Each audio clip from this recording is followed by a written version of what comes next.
Bonjour. Si vous avez déjà essayé d'arrêter l'alcool ou même de diminuer votre consommation, vous avez remarqué par vous-même, c'est pas si facile. Alors, il peut être tentant de considérer l'alcool comme votre ennemi. Mais comment détester son compagnon de route pendant si longtemps? L'alcool est-il votre ennemi? C'est ce que nous allons voir dans cette vidéo. Vous connaissez la chanson, l'alcool c'est pas bon pour le foie, c'est pas bon pour les réflexes, surtout pas au volant, en plus ça fait grossir. Alors ce serait si pratique de considérer l'alcool comme un ennemi. En plus, c'est une tactique marketing extraordinaire, ça fédère les gens, ça les fait même descendre dans la rue, mais bon, ça c'est une autre histoire. C'est vrai que ce serait pratique, mais moi je suis parti d'un autre point de vue. Je suis parti d'un point de vue où je me suis dit, l'alcool, je vais essayer de faire avec, d'en profiter à certains moments, profiter d'un bon moment, d'une bonne soirée, même de moments un peu désinhibés, c'est vrai, mais pourquoi pas, ça fait du bien aussi. Mais pas d'être accro, c'est ça la difficulté. C'est l'alcool comme compagnon de route au quotidien, obligatoire, comme compagnon imposé que je rejette. Celui que la bouée de sauvetage dans la situation du quotidien, ça c'est ça que je rejette, celui dont je suis dépendant. La question qui se pose c'est, suis-je capable de me tenir du bon côté de la frontière entre les deux? Et d'abord, suis-je même capable de situer cette frontière entre le plaisir et la dépendance? Ça, c'est une bonne question. Ça fait partie des bonnes questions à vous poser. C'est le genre de questions auxquelles vous aurez à répondre un peu plus tard. Elles vous permettront de faire votre choix, un choix éclairé à la fin du sevrage. Oui, parce que c'est un sevrage que je vous propose de faire, parce que pour moi, ça a fonctionné. Je fais un sevrage pendant 57 jours, et à l'issue de ça, j'ai réussi à trouver un équilibre dans lequel je gère ma consommation d'alcool. J'alterne des périodes où je ne bois pas du tout, avec des périodes où je bois un coup, comme ça, ponctuellement sur une occasion, et où je peux boire 2-3 jours d'affilée, et où je reprends une période sans alcool, en fonction de paramètres finalement que j'ai fixés à l'avance. C'est ça que je suis en train de régler, je n'ai pas encore tout calé. Donc, si je vous propose un sevrage, c'est en quelque chose une rééducation. Vous savez lever le coude, il n'y a aucun problème, vous avez tous les muscles en bon état pour le faire, c'est super, bravo. Maintenant, il va falloir rééduquer les muscles de derrière, ce qui vous permet de redétendre le bras, de le retenir droit et d'éviter qu'il remonte tout seul. C'est ça, l'image je pense est assez bonne, c'est une question de musculature à travailler. Alors d'ici là, pour le faire, il va falloir commencer par être très observateur de vos propres réactions à l'intérieur vis-à-vis de l'alcool. Et puis aussi, vous pouvez aussi observer les autres et même les interroger. Sont-ils dépendants? Qu'est-ce qu'ils disent de la dépendance? Parce que c'est bien beau de jeter des recours en coin aux autres, mais est-ce qu'ils vont vous sortir des réponses bateau pour noyer le poisson, ou est-ce qu'ils vont vous répondre avec sincérité de leur relation à l'alcool? Donc c'est un travail de lucidité auquel je vous invite. Je ne vous fournirai pas des réponses prêtes à penser, mais des outils pour vous libérer petit à petit. Je vous invite à trouver votre propre vérité vis-à-vis de la relation avec l'alcool, celle que vous voulez avoir. Moi, je fais certains choix, vous pouvez faire d'autres choix, c'est pas un problème. Ce qui est important, dans un premier temps, c'est d'identifier ce que les Américains appellent les triggers, les déclencheurs.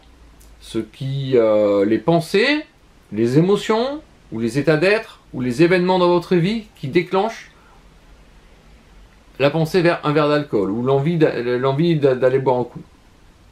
En ce qui me concerne, j'ai fait le point, j'ai identifié deux choses principales. D'une part, quand j'ai faim, voilà, quand j'ai faim, régulièrement, ça va être boire un coup, boire une bière au lieu d'aller grignoter un morceau.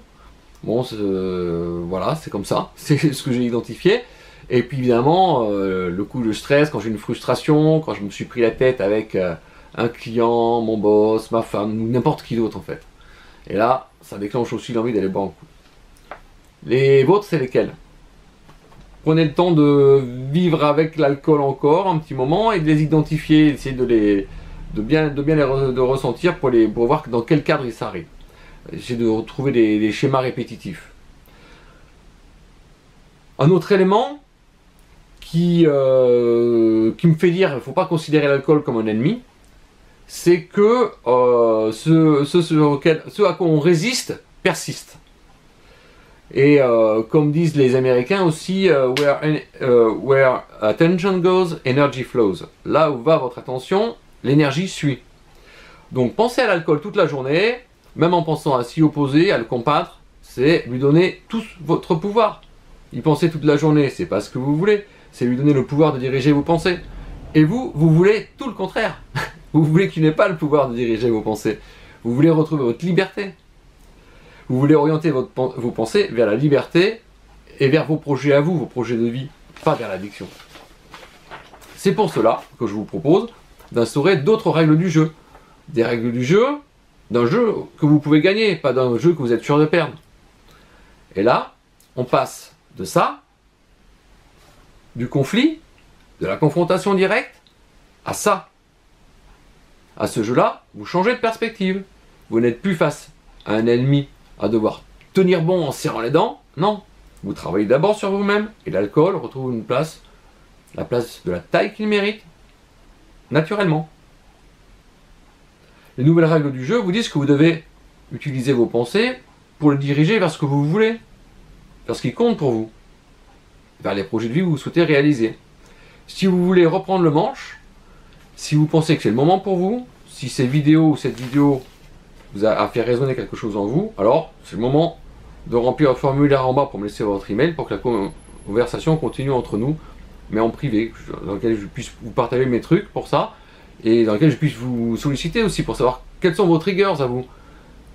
Quelle est votre expérience à vous. J'ai élaboré un process qui, moi, me semble cadré avec le bon sens et avec ce que moi j'ai vécu et qui m'a permis de m'en sortir et qui doit être reproductible par vous. Je peux vous donner tous les détails là-dessus.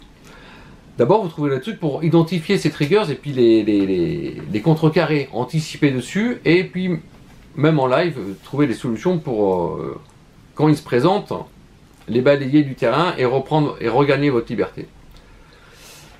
Voilà, donc si ça vous intéresse, laissez votre email par le lien que j'ai fourni dans la description et on se retrouve rapidement. Ah oui, j'ai oublié, je ne suis pas médecin, je n'ai pas vécu de situation extrême non plus, je ne suis pas junkie, je suis resté intégré socialement, j'ai un job, tout va bien, merci, mais à 51 ans, j'ai pas mal de routines derrière moi dont il était difficile d'échapper, à laquelle il était difficile d'échapper, pourtant je l'ai fait et ça fait un grand bien.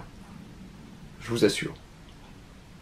Comme le dit Paul Chili, cela demande un esprit ouvert, un cœur ouvert et un peu de bonne volonté. Le lien se trouve dans la description. Êtes-vous prêt à lancer ce changement maintenant? À vous de jouer.